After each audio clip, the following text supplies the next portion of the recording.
This one I hate to say because so many people got so burned on it, but Libra was actually like my biggest P&L ever. First week I quit my job, I made like 15K. It's very rare you're gonna change your life with one P&L. Everything that's supposed to come to you will come to you in time. What is your name upside down?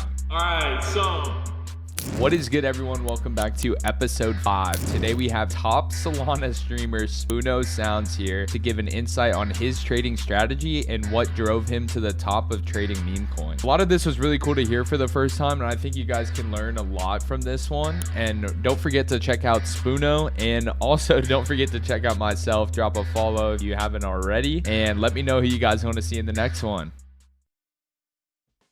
What is your name upside down? all right, so yeah, Spoono Sounds upside down. You read it, you type it out, flip your phone upside down, and it types out Spoono Sounds. It's kind of become like a joke, but I don't know. I made that shit when I was probably like 17, 18 years old, and I just got a bunch of the handles on Twitter, Instagram, all that shit, and ended up having a use case for it, 5, 6 years later. Did you pick one? It was just like, did you want your name to be Spoono and it happened that Sounds flipped it? Or did you just discover that Sounds flipped with Spoono and just went with that? It was more like the latter. I think I was doing a lot of music production back then, and I was like, well, I don't know, it's probably just 519. This is kind of cool. This is I was just drawing, messing around with words and whatever, and I found it, and I was like, all right, that'd be cool producer name if that ever transpired. So I just took it from there and had the Twitter ever since. And then I think in 2021, I said, fuck it, I'll do this as a crypto Twitter, and I didn't really tweet or try to connect with people back in 2021, but I just took it from there. Yeah, I was always wondering about that. I was like, I wondered if you wanted your name to be Sounds, so you flipped it to Spoono or whatever, but I don't really know what was going through my young mind. When and what was your start into crypto? First time I ever interacted with any crypto was 2018, and I wanted to buy a fake IB, right? And so me and my boys were trying to figure it out, obviously with Bitcoin and Coinbase or whatever, and we had a guide, and he was like, yeah, we accept crypto and that's it. And so I bought my first little piece of Bitcoin. I think it was 2017, 2018. I can't really remember, but ended up buying it on there, sending it to the guy's address, getting the IDs. And funny about that is I think now those IDs are worth maybe a few $1,000s. Because at the time it was maybe around 100 or a little bit less or whatever. Those IDs, if we just would have held the Bitcoin from then, was now a couple $1,000s. So. That's the same thing with Maz. That's the exact same story on how he got into it too. Yeah, no, it was the only use case back then was kind of doing illegal shit. And then ever since that happened, I was I think that was before the 2018 bull run, or I don't know, kind of all is blurred to me. But so I did keep intact with it, and I still was watching what was happening. I didn't really hold any long term from 2018, but I definitely was interested more into what it was used for, why it made sense. And then I don't know, maybe 2019, 2020 on my crypto Twitter, I saw I think it was something about Dogecoin and how cheap it was, and what if it goes to $1, all these type of things. Saw the barrier for entry was pretty low, that you could buy it on Robinhood, and I was like, this is very interesting. So I think at 0.0002 cents or something, I bought a bunch of Dogecoin, and then I even told my family, I was like, this is funny. This is I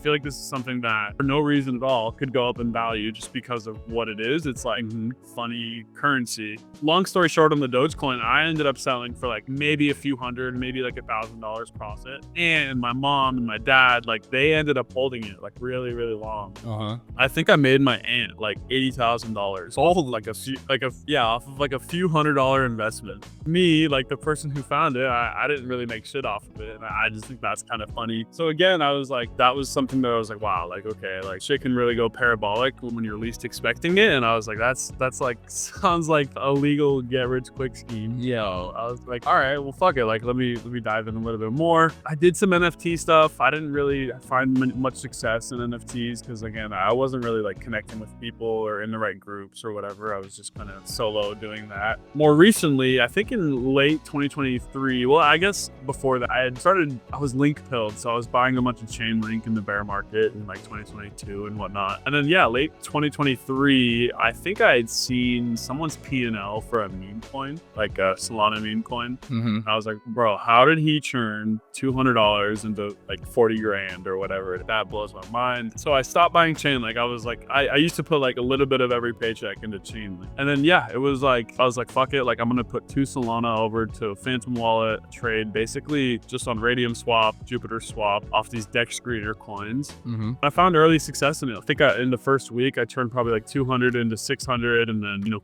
there I was like kind of hooked on it. I was like, yo, this is like actual money and it's possible. And that kind of started me off the, you know, the last like year and a half where I am now of just trading meme coins. You weren't really in NFTs at all, you said? No, I think I got like 1 mint in ETH for like a hyped up project. I don't even know. Like it just wasn't worth the work because I was sitting in like, you know, the culture back then, like you sit in like these boards and try to get whitelist, whatever. And it seemed super like not worth the reward unless it was the right project and whatnot. So I did like 1 mint and I like quit on NFTs. Yeah, I never really. Oh, that's tough. So you were kind of just like straight line meme coins like the whole time, pretty much. I mean, starting with Doge. Yeah, exactly. Like I found my first profit in meme coins, and now it's like, you know, hopefully daily profits in meme coins. How did the idea for streaming come along while doing meme coins? Yeah, so it was probably about June. I was like consistently making money on meme coins, and I was like, wow, like this is cool and all. Like I'm making good money, but like I'm not really connecting with the right people, and you know, like I'm not getting like the clout. And at the time, I was like, wow, like it'd be kind of cool to be like someone on Twitter, like in crypto Twitter space. So yeah, for I sure. was like doing a lot of brainstorming on how that was possible. And then on the other hand, just the macro lens of just like the world right now is that content is like king, right? Like it's just creating anything is like the way to brand yourself. Like you can't be a real estate agent in 2025 and not create content on like the houses you're selling and whatnot. It's like you have to like create content for whatever you're doing to be like really successful in it. And at the time, no one was really doing that for meme coins. There was like, you know, longer form videos on meme coins, obviously, but the way attention economy works, like I was like, there's not really like a hyper edited, fast, 1 minute long, like TikTok style of meme coin videos. So I kind of had the idea floating around a little bit, more so thinking like, how am I going to do it? Am I going to show my face? Like what is like actually on the video, etc. Maybe late September, I took a trip to Las Vegas with my family and I was like, fuck it. Like I'm going to order my camera right now and I'm going to start recording videos when I get home. First thing. So it's like early October. I just pressed record on a trading day and created the first couple of videos. And then I was just super nervous to post them, but I knew like this would pop off. I was like, there's no one's doing this type of shit. Like this is like, I feel like this would be pretty good. You know, the ka-ching sound effects, you know, the editing, like all that shit. I started in October. I started posting videos and I think my first video got like 100,000 views. So I was like, all right, like, people really fuck with this shit. The streaming thing kind of came along because I was getting comments maybe like 5-10 times a day. Just like, yo, where is this coming from? Like, where are you streaming this from, basically? And I was like, all right, well, I guess that's, you know, the next step up is actually live streaming this. And so I think from posting the videos, I went from maybe like 500 followers to maybe like 2,000. And then that was like in a month. And then from the streaming, like kind of really took off and then brought me to where I am now just through the streaming and whatnot. Absolutely sick. I love hearing that because it's like, that's so different if you really think about it, because it's like you started by not streaming and just posting content and then went to streaming. I feel like that's like the reversal of what people do now. Yeah, a lot of people now, they just start streaming and then they want to get the clips from the stream. Exactly. It was also in a weird spot where like I didn't really have any, if you would call it this, but competition, right? Like there was no one doing it. So I was like, I didn't feel like pressured to like, you know, I need to stream right away. Like, oh, everyone else is streaming. Like, you know, that's what a lot of like new streamers, I feel like their motivation is. It's like, well, like it's easy content. I can grow my Twitter. Like it's a proven product that people want to see. But at the time when I was doing it, it was just very new and fresh. And so I think I could like slowly like ease my way into the streaming world rather than feel like I need to do that right away. I think I heard you talk about on your come up that you kind of mentioned about not being in the right groups, etc. Explain how you went about getting into like the alpha groups and FNFs or whatever and friend groups for someone that might be like watching that doesn't have someone or people to trade entered with? I really started out, shout out my boy Leo. Like, there's a guy on Twitter, his bigger Twitter account got nuked. At the time, he had maybe like 10,000 followers. He kept tweeting about, like, yo, my private group meeting, like, yo, like, you know, we're getting 100x here, 50x here. And I just like cold DM'd him. Like, I was like, yo, my name's Uno, blah, blah, blah. I'm like 25 years old. Like, you know, I got this much money to my name. Like, I really want to make it with this Memecoin shit. And it was just like a cold DM. And he was really kind enough to like say, yo, like, we'll teach you the ways, basically. And it just starts from one, man. Like, I was in that group chat for maybe like 4 or 5 months before I even joined another group chat. I just wanted to be the best I could in that group chat. And I think that is like what'll get you the recognition, you know, among these like Telegram people. Cause, you know, everyone kind of knows each other on Telegram in this weird way. And yeah, there was a few people in that chat who, you know, saw what I was doing and saw that I was good at what I do. And then from there, like, I think I messaged another buddy, his name is Aiden, said, yo, like, do you have any smaller group chats? Cause this one's getting a little crowded. It's a little big. Like, I'm not in anything else. Like, I've only been in one group chat now for like 4 months. And then Aiden introduced me to a couple of his friends in a smaller group chat of like 20 people. And then from there, like, I met some people who invited me to their group chats, and it kind of just like domino affected from there. The real like Telegram, you know, trencher chats, the FNFs, like those types of groups, like you're found basically on chain and in Telegram. It's like, you don't need to show your face. You don't need to have clout to like become a part of any of those groups. It's more, you know, are you good at what you do? I think that's more important than anything. And here's another big thing is like being honest and like not being a scumbag. There's so many people that I've met along the way that like, oh, they ended up bundling a coin and like selling on everyone. Or like, oh, they launched this coin, or there's, you know, there's plenty of shady things that you can do in the meme coin world. And I think reputation is really everything. So I hold myself to try to keep a high reputation. I think that's taken me a long way too, is just like being generally like trying to be a good guy, like on chain and in chats, is be a good person and be good at what you do. And I think, you know, over time you'll get invited to bigger chats and better chats. Don't be afraid to ask questions. Yeah, that's the very true with the Leo story. Like, don't be afraid to like ask people. So with your trading, what do you believe is your edge? I think my edge is identifying coins with potential as early as possible. And I think I just owe that to sitting on newly created and about to graduate all day. Even if a coin doesn't pass the eye test per se, like even if like it doesn't pass the eye test, I'm clicking on the links. I'm trying to see what it is. I'm trying to see like its virality possibility. I'm trying to see if it's memeable. I'm trying to kind of get, basically what I'm doing is trying to see if other people will value it higher than it is. And I think I'm good at doing that early. I've tried the size game. I've tried like, you know, putting 100 SOL into bigger coins and bigger plays. And I feel like I've been burned almost like 85% of the time. I'm very self-aware and sticking to what I know and like just continuing to keep making the type of trades that consistently make me money. A lot of people, they try to do it all. And over time, you know, you get better at playing certain games. But I'm just saying, like, knowing what you're good at and sticking to it is like the most important thing, basically. Yeah, so playing next to that, the next question I had was, how do you handle FOMO? I'm actually really good. Like, sometimes it's like, that sucks. But like, I feel like usually like really good with FOMO. Like I don't get FOMO at all. Sometimes it's like, it's fun to like think about like, oh, like I saw a house coin at 20K market cap. Like it's funny to like look back on and just be like, wow, even if I just put like $10 in and put it in stream flow for a month and just locked it, like I'd be a millionaire at the end of the day, man. Like there's so many factors that cause you to sell something or not buy something. And it's just like, I truly think like your skill set is going to allow you to do exactly what you're going to do anyways. Entails me missing out on bigger gains. Like that's just what it is. 100%. With mentality, how do you go about like handling a loss? It's very similar to FOMO. It's just like, that's just what it is. It's like, man, you can't change the past. You can't change what mistakes you made. I think it's also something with just like my maturity level, maybe my age. Like,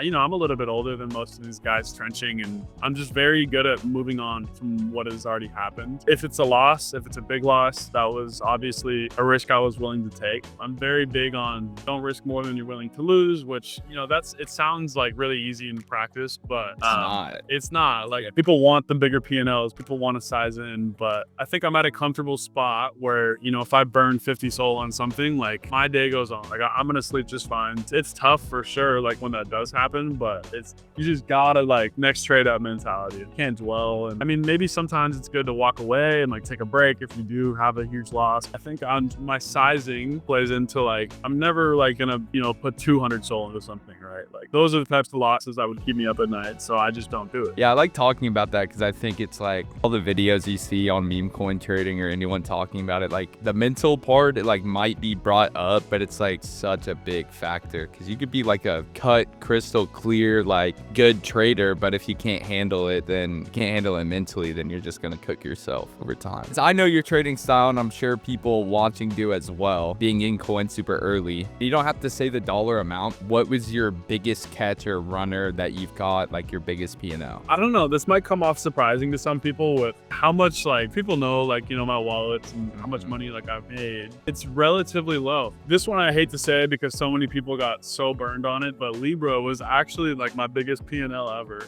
But like with that being said though, like I don't want to say it was just, but it was just 26K. Like 26K is the most I've ever made on one trade. Just 26K. Well, it's a lot for sure. Like, I'm not like parted to like how people like actually think, but like, like everyone around me, like I'm surrounded by people with like, 6-fig, 7-fig P&Ls and, little old me, like just 26K. But yeah, it was Libra actually. Like I got in pretty early. Had kind of a shitty feeling about it, like the whole way up. I was like, this doesn't feel right. And then I think I saw just a few wallets selling, and I was like, yeah, like I'm very happy with this P&L that I have right now, and I'm just gonna get out of it. And then what would have fucked me was I was like really considering buying the bottoms, but like as it was going down, I was like, well, I can get a better entry now, like whatever. And I just stayed disciplined. I stayed out of it, and yeah, 26K was biggest P&L. Insane. I saw you say that one time, and I was like, that'd probably be interesting, but I didn't know it was Libra.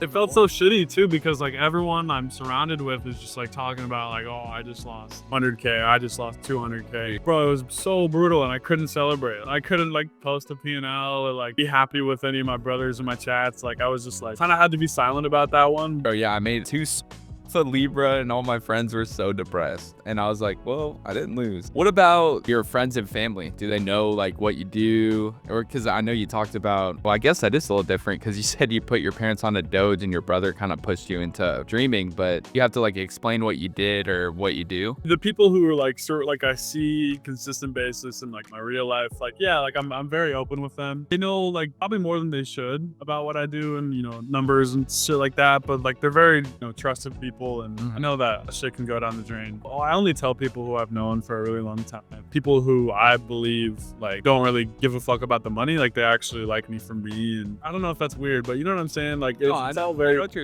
trusted people. I think it was more of the take is more of like, was it hard to explain like what you do? Like, was it a shock to like your family? Nah, not necessarily. Like my mom's very like, she was like, really? Like you're gonna quit your job for this? I was like, yeah, like I'm making more money right now on the side trading than I am in my job, and she was okay with it. And I was actually living with my parents still at the time, so I didn't have a lot of risk. I didn't have a lot of like, I mean, it was a leap of faith, but it wasn't as big as like, I got a mortgage to pay, I got pay, shit like that. So it was a pretty smooth transition. And then honestly, like I think the first week I quit my job, I made like 15K. My mom, like, she was like, all right, like, well, at least that'll cover a few months of expenses if you need it. I just kept going from there, and yeah, they're all very supportive, they're all very happy.